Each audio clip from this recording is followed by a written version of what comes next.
And she said, no, Gareth, you're under my house now and my rules. And if you try and do anything about this, then I'll go to the police and I'll tell them that you raped me. And who do you think they're going to believe? Little old me or big old you? And that's the moment where I felt trapped.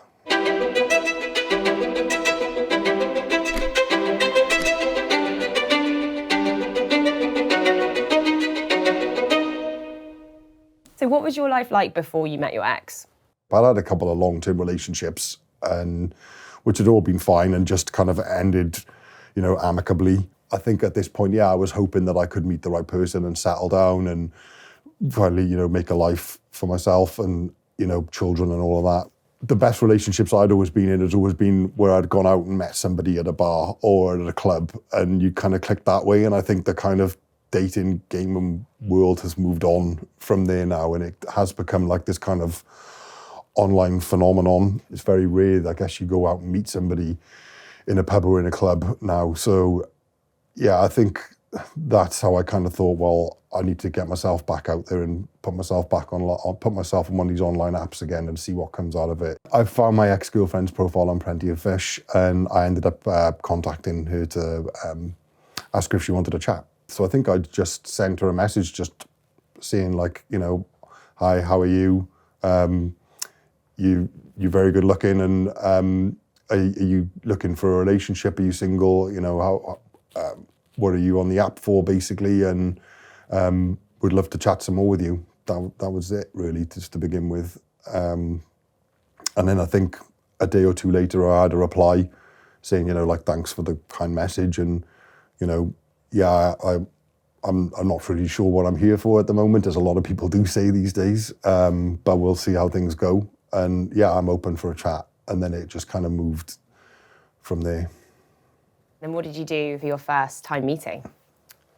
It was just it was a normal meal. Like, we were chatting, you know, laughing, joking, a few drinks. And, you know, there was like, she was kind of very affectionate to begin with. So kind of, you know, like, she was really like, I think I had like my hands on the table, and she'd already kind of put her hands over and was like touching my hands already, you know, like and stroking my hands type thing. So it was kind of like, you know, wow, like, you know, this is, she's been, you know, really affectionate and laughy and jokey and just paying attention, you know, being attentive. Yeah, so I think that kind of took me a bit off guard, especially to begin with, like, because I would have thought that maybe we would have gone on a couple of dates first before it would have been so kind of overpowering with love. But to do it like straight off the bat, I think that kind of took me aback a bit, but it also, I think, sucked me kind of in more as well. And how did the relationship progress from there? So, I mean, we went on a couple of dates after that, you know, just normal, and then, you know, started spending some time with her. Go to the movies, you go out for a dinner, you know, you go for drinks you start, you know, socializing a little bit, and yeah, you know, it was just normal, as you would expect normally things to progress. How quickly did you say to each other that you loved each other? Probably maybe about 2-3 weeks into the relationship, so very, very early on. But I think it was more her trying to get it out of me, because she would say it to me, and then she would say, "Come on, now you need, like, why are you saying this?" And I said, "Is this not a bit too early to say that?" And she was like, "It's never too early to say I love you." We'd probably been together maybe 3-4 months by this stage. Because I was still living at a different property at my own flat, she kind of said, "Well, look, you're spending all your time here. Why don't you kind of, rather than paying rent out onto a different property, then move in with me. You're spending all your time with me. It would make a lot more sense for you to pool your money here instead." And because I felt, yeah, things were going well, that it would work out for the long run, then it just felt like a natural next move. When I moved in, that's when things started to turn, I think. So shortly after I'd moved in, she said that I wasn't allowed to keep any of my belongings in the house. I kind of queried it to begin with and said, well, why? And she said, well, because you don't need all these things anyway. There's a lot of things here that are just excessive belongings. To which I said, well, no, a lot of these things are clothes and kind of some sentimental things. And she said, well, you can keep them, but they'll have to go in the garage. A few days later, she said, well, you've been spending a lot of your time here with me over the last few months, and now you're here living with me. So this is my house, it's my rules, and you need to pay me the back pay and the back rent from the time that you were here. So she demanded that I pay her £700 on the spot, and then for moving in with her and living with her moving forward, I would need to pay £700 rent money to her every month, on top of paying the rest of the bills, utility bills, council tax, etc. on top of that. And I kind of queried it and said at the time, look, don't you think we should be paying things 50-50 here? And she turned around to me and she said, no, Gareth, you're the man, you're the earner. Then it moved kind of on then from with the financial side of wanting to kind of have control of my bank account. And I kind of questioned that, said, well, this is not really, what if we should do that, then I should have sight of yours, we should be equal now, we're kind of living together. And she said, no, Gareth, you're under my house now and my rules. And if you try and do anything about this, then I'll go to the police and I'll tell them that you raped me.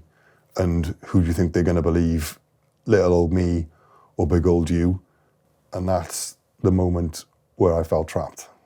From there, things just escalated. It started with the financial side, then it moved on to the kind of the physical side as well.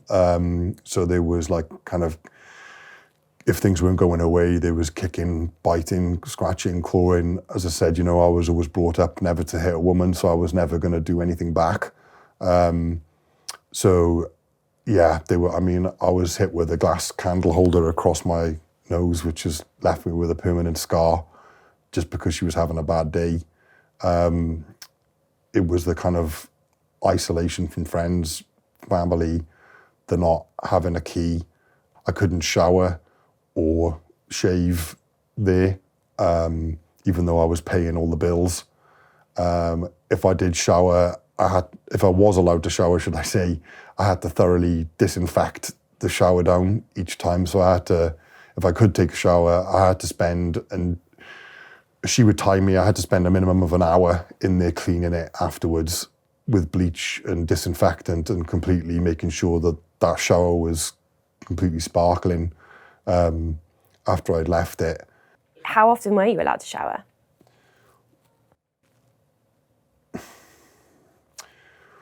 Once every 2 weeks, if I was lucky. So I used to sneak down the gym to try and shower. But she would, when she would kind of kick me out of the house, because I was only allowed to be in the house when she was there, I'd tried to kind of sneak some clothes into my laptop bag so I could go down to the gym and shower. But she would frisk my bag on the way out and frisk me before I was kind of forced to leave the house each time to check that I wasn't taking stuff. And if I had tried to sneak some shower stuff in, from the minimal clothes I was allowed to keep in the house, she would throw them on the floor and just kick me out anyway, so I couldn't then shower. And I suppose the biggest one was not being able to use the toilet.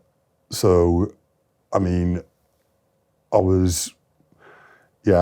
allowed to defecate in the house. So if I needed to go, I was made to hold it in and walk to the local pub or supermarket to go. There was a couple of times I nearly didn't make it. How did you feel during that time when you weren't even allowed to go to the loo in your own house? I felt demoralised. I started feeling, put down because I was always being belittled, and it was always humiliation as well. What were the things that she said to you during the course of your relationship? What were the ways in which she belittled you? Well, because the sex became more and more demanding. So after I moved in, it maybe went from 2-3 times a day to maybe 5, 6, 7, 8 times a day at times. And then if I couldn't perform, it was around my manhood, and it was kind of being belittled on that side. And it was kind of the constant, oh, look at this chap, look how younger he is. She would tell me about, oh, you're the older one in this relationship, Gareth, and you're the, my body clock is ticking, and I want to get pregnant, and we need to get this baby sorted, and why can't you do this? And if I couldn't perform, then I was made to sleep on the floor with no covers on, with the window open, as kind of a punishment for it. And she kept telling me I had halitosis and bad breath all the time, so I kept believing it. And then she stopped believing it, but she said, I'm not going to kiss you anymore unless you drink at least half a bottle of mouthwash and eat some toothpaste, because that's how bad your breath is. So I then had to drink mouthwash and eat toothpaste before I could kiss her. But yeah, it was the only way that because I wanted to kind of still try to show that love towards her, I felt that I have no choice but to do it. How often did she make you drink mouthwash? 2-3 times a week. Sometimes every other day. And tell me a bit about the food and her control of you eating. With the food stuff, so basically she'd said that I need to lose weight, that I was, a fat, overweight whale, and that I needed to get down to, I can't remember exactly, but it was kind of under 14 stone. I ended up losing 4.5 stone in 2 months, because she said to me, well, the only way to get around losing weight, Gareth, when I'd said, well, isn't it more about healthy eating and exercise? She said, no, the way you get around losing weight is not eating. I'm not stopping you from eating, but you're only going to eat what I eat and when I eat, and I better not catch you doing anything more than that. The thing is if I did get to eat something, it never really sat with me, because I think my stomach had shrunk so much that I just couldn't really digest food then. And plus I knew that if I did eat something, I couldn't go to the toilet anyway. So I just kind of thought, well, I may as well just not eat, because I can't use the bathroom if I do. So, even if it is just a salad, what's the point? So what you're describing doesn't sound that kind of far off torture. Yeah, I think when I look back on it now, I think, you think, how could you treat another human being this way? But that is the whole control and coercive side of things, because it was, after I moved in, it was sudden but subtle, and it's the mind tactic, and it's what happens to begin with, and it's the very highs or very lows. There was never any middle ground. It was either really, really good or it was really, really bad. I remember we were away for a weekend in London, and we'd gone into Harrods, and she said to me, we're not leaving this store, Gareth, unless you buy me something expensive. And I kind of felt as if, well, what am I supposed to do here? I can't, And she said, no, I'm telling you, we're not leaving this store until you buy me something really expensive. And I remember I was wearing a jumper at the time, and she clawed me through my jumper, my sweater, so much that my arm started bleeding and blood started coming out of my arm up through my coat, because that's so hard. She grabbed my grabbed my arm, and then I had to go and do it. So, yeah. How much did you have to spend on the bag? £2,000. How did you feel after you'd done that? I mean, I felt, what do you say, you know? I felt sad, really. My mum used to tell me, you're being treated like a dog. Like, you know, well, actually a dog, because we had a dog and the dog was actually better treated than I was. You know, I remember one incident where I was supposed to go to the library and work, and I'd snuck down to my mum's to go and see my parents, because I think they were getting worried about me. When I went down there, I think I still had a bruise on my arm, and my mum asked me the question and said, like, where did you get that bruise from? And I tried to play it off as, you know, I was nothing. And she said, no, you don't, like, the position of that bruise on your arm, I think I tried to say that, I'd knocked it into a door or something like that. And she said, no, but I can see there's a claw mark, like, next to it, like a fingernails mark. She knew more then, and it was happening, you know, more frequently. And my ex had found out because she'd said, like, you know, I was getting constant messages all the time, constant phone calls, you know, where are you?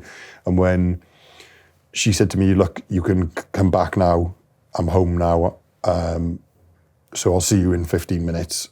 She tried ringing me, so I tried not answering, and then to which point she said, look, I know you with your mother, and if you are planning on coming back now, you're going to get a beating for it, because you didn't go where I told you to go, and you weren't there for as long as I told you to be there for, and you've been discovered and you've lied to me, so you're going to get punished for that.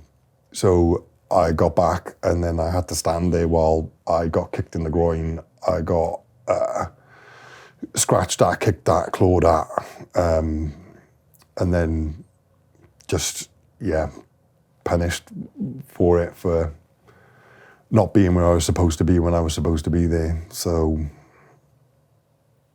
that's when I felt it got to the point where I couldn't stay in this relationship any longer. I kind of had my doubts, but I was thinking more and more like, I need to try and do something drastic here. And I remember her saying to me once, the way things are going here, like, you really need to get back in line again. I said, well, I haven't really done anything out of line. And she said something flippantly, like laughing, like, oh, well, you know, I might actually end up even killing you.